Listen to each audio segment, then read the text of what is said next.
How to connect polyethylene tubing to a compression fitting. A lot of times you'll be working on an ice maker line or something that uses polyethylene tubing, and you'll need to use a compression fitting. It's a little bit different than working with copper tubing. You're going to need crescent wrench,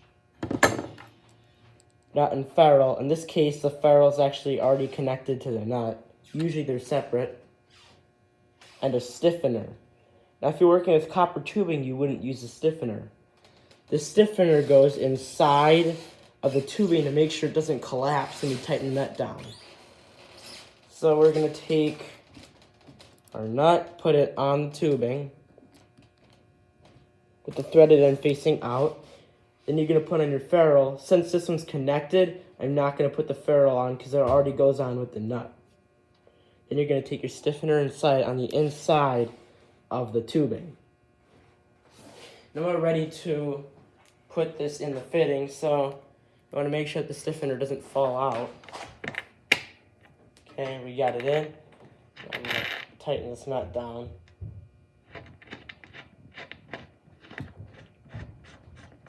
Now if it's too hard to screw on, that means you're cross-threading it, but it's going on nice and smoothly. Then when it stops, you need to use a crescent wrench. Now push it down all the way.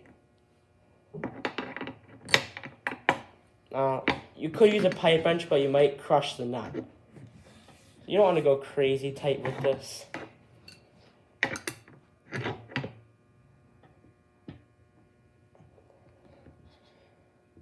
Now what we're trying to do is we're trying to crush the ferrule onto the tubing, making a watertight seal.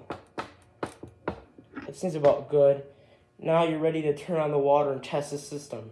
If it still leaks, then tighten the nut a little more and it should stop.